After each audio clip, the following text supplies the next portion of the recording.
Hi friends, we are going to start a new unit today. So this is unit 2A. There are two parts to this, and we are going to learn all about the Middle Ages, which is a period of time in history where things were a lot different than they are today. So we have a lot of vocabulary. The first word is brief, which is an adjective, and that means short. Category is a noun, and it is a group of things that have similar characteristics. A consequence is a noun, and it's a result of something. Explanatory is an adjective, helping explain or make clearer. Fact is a noun, something that is true. Highlight is a verb, to focus and draw attention to something. Indicate, verb, to point out something. An informational book or text is a document providing facts about a topic. Informative is an adjective, providing information and facts about a topic, useful or helpful. Link is a verb, to connect two or more things or ideas. Negative is an adjective, having harmful or bad qualities. Positive is an adjective, having useful or good qualities. Quotation is a noun, a direct excerpt from a text. Reflect is a verb, to think carefully about something. Relevant is an adjective, relating to a subject in an appropriate way. And specific is an adjective, clearly and exactly stated or presented. All right. So chapter 1 is called Welcome to the Middle Ages. And our big question, what are some of the events that led to the Middle Ages? If you know anything about knights, castles, or Robin Hood, then you already know something about the Middle Ages in Europe. The Middle Ages may seem to be an unusual name for a historical period, especially one that lasted for more than 1,000 years. People in the Middle Ages did not know they were in the middle of anything. They thought they were modern, just as you and I do today.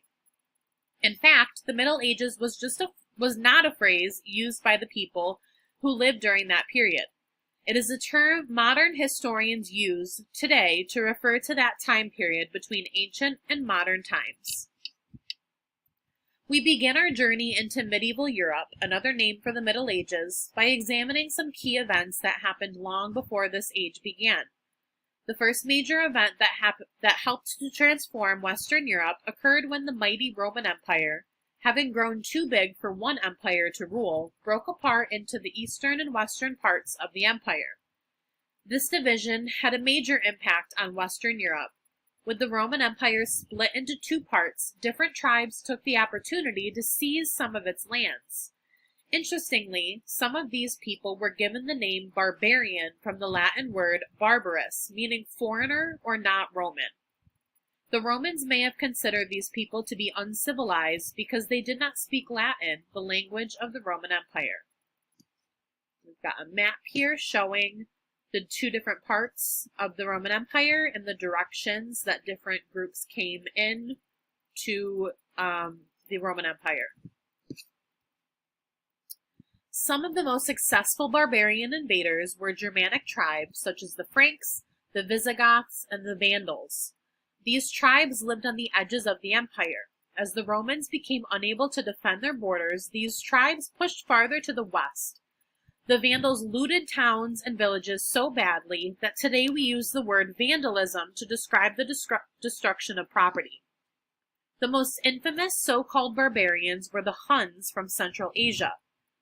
Attila the Hun led this nomadic tribe as they invaded parts of Europe in the 400s. As the Huns conquered, they drove the once dominant Germanic tribes even farther into the Western Roman Empire. And this is Attila the Hun. As warlike tribes swept across Western Europe and powerful kings emerged, another transforming force appeared, the Christian Church. Throughout these years of change, many people turned to the church because it offered them a sense of stability and hope. The heart or center of the church was in Rome, the seat of the papacy. Slowly, more and more groups of people became Christians, including the Germanic tribes. Over time, the church became even richer and more powerful than many kings and queens. It is this time, when the Roman Empire was no longer the only powerful force in Europe, that many historians consider to be the start of the Middle Ages. Roman, Germanic, and Christian ideas, as well as powerful kings, began to shape Western Europe. In one of the Germanic regions, a great ruler emerged. His name was Charles, and he took control of much of the land that later became France. Charles ruled for more than 45 years. He increased the size of his empire by gaining land in areas that are now part of Germany, Austria, Italy, and Spain. As king, Charles defended the authority of the church. He promoted the spread of Christianity. On Christmas Day in 800 CE, he was crowned Roman Empire by the Pope in Rome. His reputation was so great that later writers call him Charlemagne, which means Charles the Great. And this is Pope Leo III crowning Charlemagne Roman Empire in 800 CE. Charles encouraged new ideas and promoted an interest in education and art. To help him rule his empire, Charlemagne also encouraged a system of government that we now call feudalism. He gave land instead of money to those who worked for him in the military or government. The practice of paying men with land spread throughout other countries in Western Europe. Life in the Middle Ages was not the same as it is now. For one thing, people who lived back then probably thought about time differently. Many people measured time by the rising and setting of the sun and the passing of the seasons. For this reason, life likely had a slower, steadier pace. In addition, there was a strong desire to honor God that appeared to transcend time. As a result, people undertook impressive, long-term projects such as building magnificent cathedrals that took centuries to complete. Language and location helped shape people's lives too. Because travel was so difficult, many people didn't do it. Generally, only rich, educated people in Europe traveled. Almost everyone else stayed close to home. Although Latin was the language of both the church and government, only select members of society could understand that language. Most people lived an isolated existence. They did not travel far from home. As a result, most people communicated using the language or dialect spoken in the place of their birth. As strange as it may seem to us, in certain parts of Europe, villagers from places just 30 miles apart could not easily understand each other. For this reason, most people during the Middle Ages were concerned with the affairs of their village, what they owed the local lord in the way of payment, and how to ensure their place in heaven. And this is an example of a cathedral. The Cologne Cathedral took 632 years to complete. I'm going to zoom out for this. So this is showing medieval feudal society. It says, although this diagram does not include every aspect of medieval feudal society, it does show the people with the most power at the top, and the people with the least power at the bottom. Shows that the people at the bottom gave their loyalty to the people at the top gave protection to the people at the bottom. There was another force that had a huge impact on Western European society during the Middle Ages. This force came in the form of a deadly disease. The disease, called the Black Death or Plague, certainly made its mark upon medieval Europe. This dreadful plague first appeared in the 500s. In the second half of the 1300s, it swept through Europe once again. Spread by infected fleas that lived on rodents, the Black Death probably killed 1/3 of the population in Western Europe. Despite conflicts and hardships, this period in history was also a time when people created impressive and inspiring architecture. Great castles and churches began to adorn the landscape. Kings, queens, and noblemen held jousts, and court jesters entertained noble families. In knights, castles, and chivalry, you will discover what it was like to work on the land for the local lord. You will learn about what life was like in the incredibly crowded towns of the Middle Ages. You will wander through a castle and find out how young men trained to be knights, Are you ready to explore this fascinating time in history? All right. Your questions for today.